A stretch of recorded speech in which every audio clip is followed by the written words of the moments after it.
All right, hey everyone. We are back for module 6. This is the last module. This is going to be how to manage your virtual assistant long term. You just got finished watching module 5 on how to utilize your VA for personal freedom and how you gain personal freedom with your virtual assistant.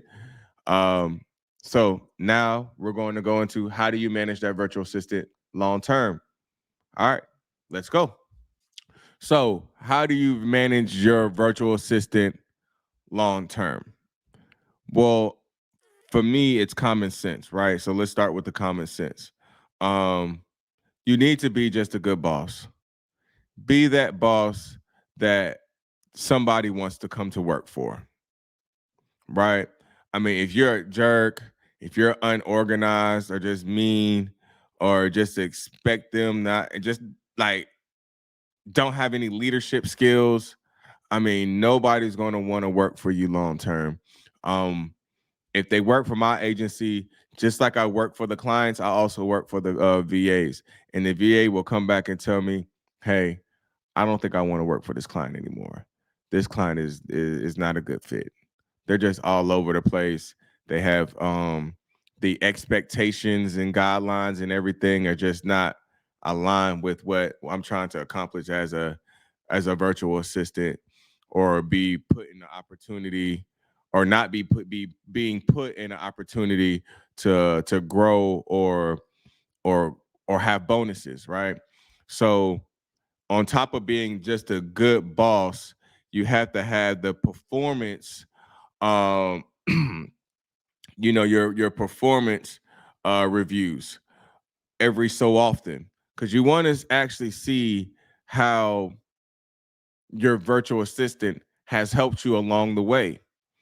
And so if your virtual assistant it has been helping you along the way grow or scale your business or your company or just have been able to help you get some of your time back, um I think you should have a bonus structure.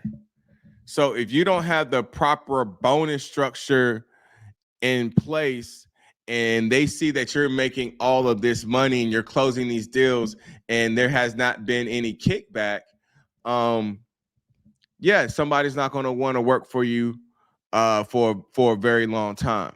So keep that in mind as your business has is becoming more successful or you're able to scale at a successful pace and you're gaining all these wins and your VAs are not winning with you.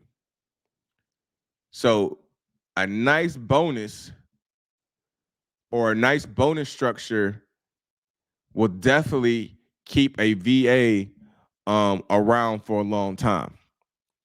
Um, Also, continuous improvement, continuous training.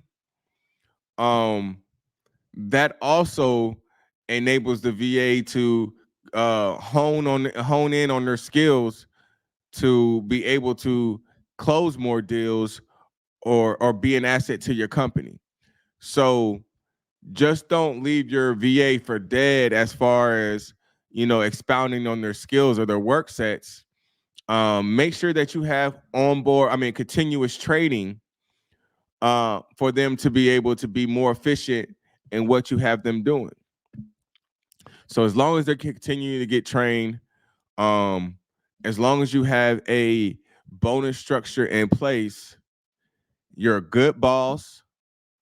You're nice. Um, you treat them well, and you're making sure that you have performance reviews so you're consistent and they understand the expectations. Now, another way to ensure that you have longevity with your virtual assistant is to make a personal connection with them. I know some clients like to keep it strictly business, um, and that's fine too, you know. But sometimes making a personal connection makes somebody want to fight for your company a little bit harder or fight for your company a little bit longer. I had a VA one time where we were just I forgot what we were talking about. We were on a Zoom call and something to do with real estate, and we were probably just going on through the map. And she asked me, "Is this the city that you live in?" And so that just took us on a path of now we're showing each other's cities, using the Google map, using the satellite. And I learned a lot, about her culture.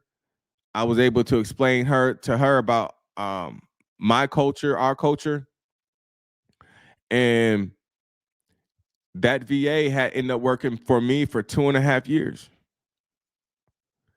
So when you make that, when you make that connection, and even though there's cultural differences, there's a universal language for business. And the bottom line is money. How much money are you going to bring in?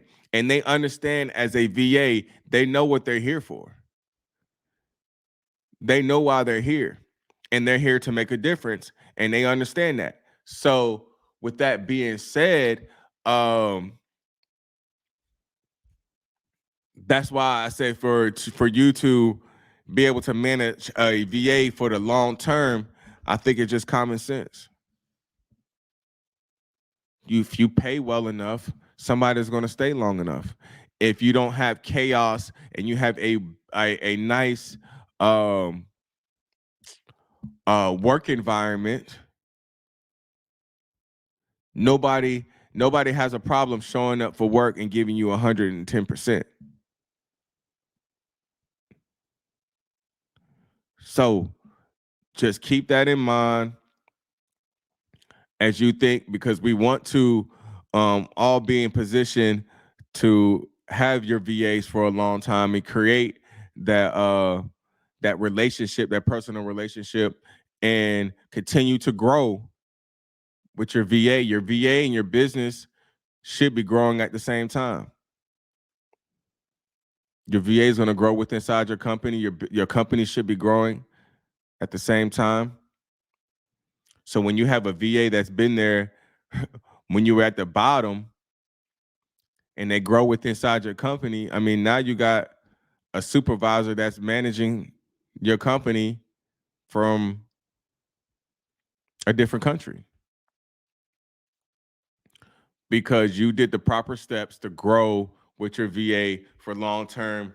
And when you do stuff like that, um, it just opens up the opportunities to scale your business even further than what you've already made with just that one VA that you built a personal relationship. And now you had that one VA that can build the personal relationship with other VAs as they onboard, so you don't have to build a personal relationship with each VA that comes in. So you build up that one, you make them a mini you make them understand the dynamics of the business and the whole totality of what you got going inside your business, and then they become a mini you, and they don't even want to go nowhere. This is their new business. This is part of their business. They make your business their own. So keep that in mind. I'm not going to keep you long for this one. Module 6, and that's a wrap for this one. We'll go over to the conclusion. I'll wrap it up. See y'all over there.